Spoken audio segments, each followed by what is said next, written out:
প্রথমত কোনো অন্য দলের তাদের আভ্যন্তরীণ বিষয় নিয়ে আমি কথা বলা এটা খুব বেশি একটা আমি প্রয়োজন মনে করি না।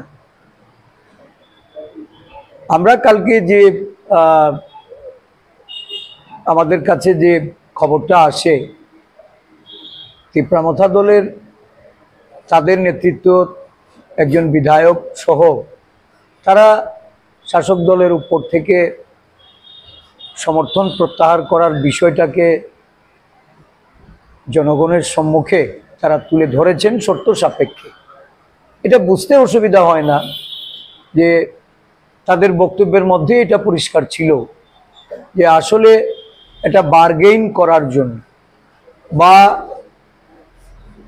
আদিবাসী জনগণকে যে প্রতিশ্রুতি দিয়ে তারা বিগত দিনগুলিতে নির্বাচনে লড়াই করেছে, তাদের সমর্থন আদায় করেছে, আজকে সমর্থনে ভাটা পড়ছে। এক সময় আদিবাসী এলাকায় যাদের একাধিপত্য ছিল সেগুলি ধীরে ধীরে সেখানে সাংগঠনিকভাবে বিপর্যয় ঘটছে। আদিবাসী জনগণ গতকালকেও একটা সংগঠনের আইপিএফটি তিপ্রামথা বিজেপি দল থেকে তারা পদত্যাগ করে কংগ্রেস দলে 3 জন নেতৃত্ব তার সমর্থকরা যোগদান করেছে। এতে করে আদিবাসীদের মধ্যে কংগ্রেস দলের প্রতি তাদের যে আনুগত্য এর প্রকাশ ঘটছে।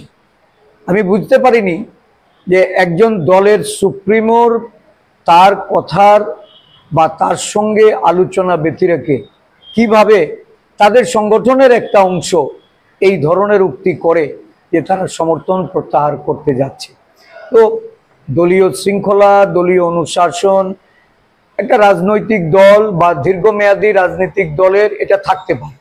সাময়িক কোনো ইস্যু ভিত্তিক কোনো ভাবাবেগকে কাজে লাগিয়ে যারা রাজনীতিতে উত্থান, এটা দীর্ঘ সময় স্থায়িত্ব লাভ করে না এবং এটা করবে না, যে এটা তাদের নেতৃত্বের কাছ থেকে এটা উঠে আসছে। আমি মনে করি আদিবাসী স্বার্থে যারা এতদিন তাদের নেতা কর্মীরা তারা আদিবাসী জনগোষ্ঠীকে প্রভাবিত করেছিল, আজকে সমর্থনের ভাড়ার শূন্য হতে যাচ্ছে। জাতীয় কংগ্রেস দল জাতীয় রাজনীতির প্রেক্ষাপটে আদিবাসী, দলিত, পশ্চাৎপদ, সংখ্যালঘু জনগোষ্ঠীর মানুষকে ঐক্যবদ্ধ করে তাদের অধিকার, তাদের দাবি দেওয়ার, তাদের সমস্যাদির বিষয়গুলি নিয়ে আমরা সচেতনভাবে এগিয়ে চলেছি।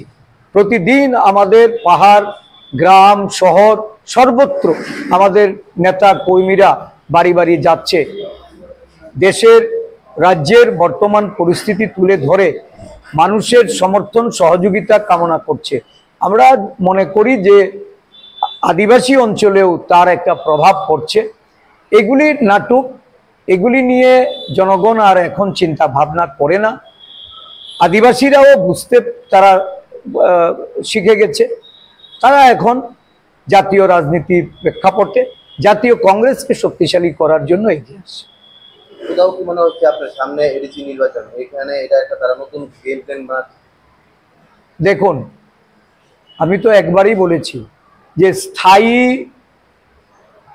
সুনির্দিষ্ট কোনো রোডম্যাপ ছাড়া, কোনো ইস্যু ছাড়া যারা সাময়িক রাজনীতিতে আঞ্চলিকতায় বিশ্বাস করে একটা রাজনৈতিক দলের প্রতি সমর্থন জানিয়েছিল, তারা নতুনভাবে ভাবনা শুরু করেছে। এই সমস্ত আঞ্চলিক দলের স্থায়িত্ব, এটা এই রাজ্যের মানুষ বিগত 4 দশকে বহু আঞ্চলিক দলকে পরীক্ষা নিরীক্ষা করার সুযোগ পেয়েছে। বহু আঞ্চলিক দল বিভিন্ন সময়ে এই রাজ্যে আদিবাসী জনগোষ্ঠীর ভাবাবেগকে কাজে লাগিয়ে তারা আদিবাসী স্বার্থের কথা বলে কাজে নেমেছিল। আজকে তাদের অস্তিত্ব নেই। আমি মনে করি যে এই পরিস্থিতিটাকেও অনেকেই আগামী জেলা পরিষদ নির্বাচনেও ধরে রাখার জন্য আপ্রাণ চেষ্টা চালিয়ে যাচ্ছে, কিন্তু এটা সম্ভব হবে না।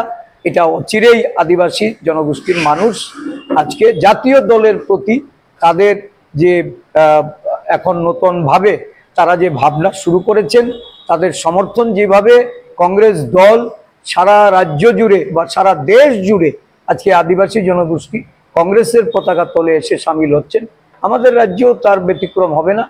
আগামী এডিসি নির্বাচন কংগ্রেসের জন্য একটা অ্যাসিড টেস্ট। ধন্যবাদ।